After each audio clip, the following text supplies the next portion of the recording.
Assalamualaikum warahmatullahi wabarakatuh. Alhamdulillahi rabbil alamin. Allahumma salli ala sayyidina Muhammad wa ala ali sayyidina Muhammad.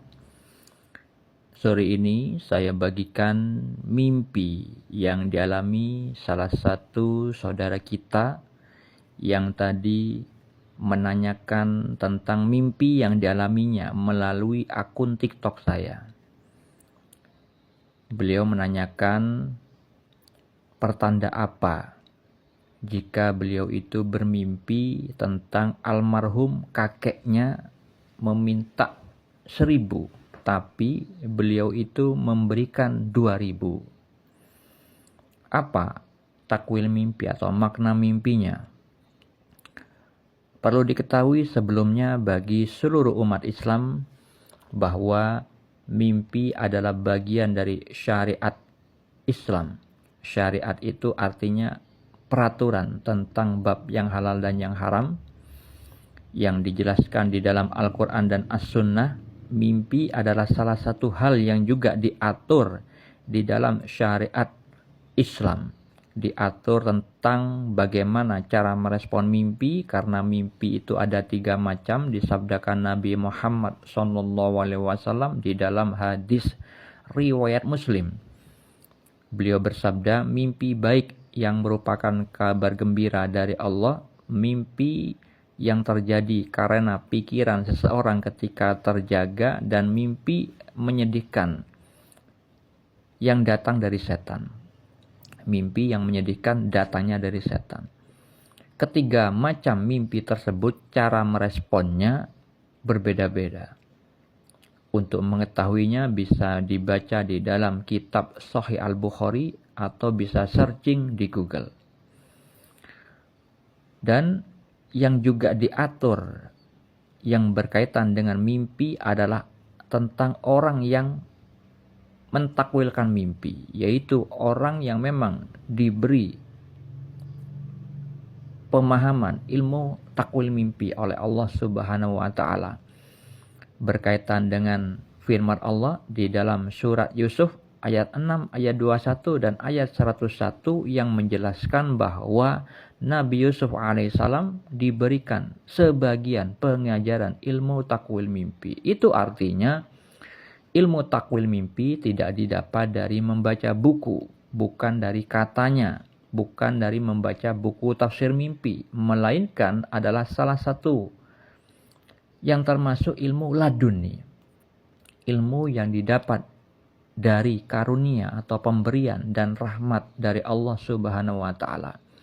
Selain Nabi Yusuf alaihissalam, Nabi Muhammad SAW dan sahabat beliau yaitu Abu Bakar Siddiq radhiyallahu an itu juga ahli di dalam mentakwilkan mimpi atau memaknai mimpi.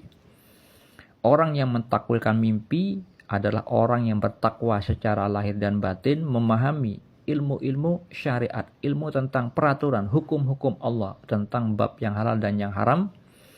Karena pentakwilan mimpi itu berkaitan dengan firman Allah dan juga terkadang berkaitan dengan hadis Nabi.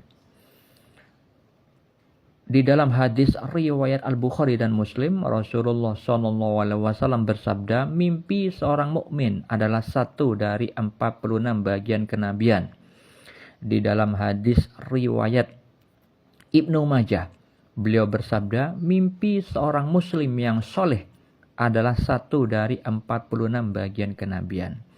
Jadi umat Islam yang tingkat keimanannya di level muslim tapi soleh, dan umat Islam yang tingkat keimanannya di level mukmin itu bisa mendapat peluang pertolongan dari Allah berupa petunjuk mimpi bagian kenabian. Yang dimaksud mimpi bagian kenabian adalah salah satu fasilitas yang dimiliki para nabi adalah mendapat petunjuk dari Allah berupa mimpi yang benar dalam tidur. Seperti yang dijelaskan di dalam hadis riwayat Al-Bukhari tentang permulaan wahyu pertama kali yang diberikan kepada Rasulullah SAW adalah berupa mimpi yang benar dalam tidur. Untuk mengetahui dalil yang lain perihal mimpi bisa dibaca pada deskripsi di video ini. Lalu mengenai takwil mimpi atau makna mimpi yang dialami saudara kita, itu adalah petunjuk dari Allah yang perlu ditakwil karena ada simbol bahasa mimpi yang memiliki makna tersirat. Beliau bermimpi almarhum kakeknya meminta 1000. Itu maknanya bahwa almarhum kakeknya masih memiliki dosa yang perlu ditebus dengan amal soleh. Karena beliau itu sudah meninggal, tidak bisa beramal lagi. Karena amal itu hanya bisa dilakukan ketika orang itu masih hidup, maka beliau meminta bantuan kepada orang yang masih hidup, terutama kepada keluarganya. Karena orang yang sudah meninggal itu mengetahui tentang perbuatan atau amal orang-orang yang masih hidup, tentang perbuatan atau amal keluarganya yang masih hidup. Nah, saudara kita itu diberi petunjuk oleh Allah tentang keadaan almarhum kakeknya. Butuh 1000. 1000 itu bukan nominal yang sebenarnya, tetapi simbol yang memiliki makna tersirat tentang kadar dosa yang dimiliki almarhum kakeknya.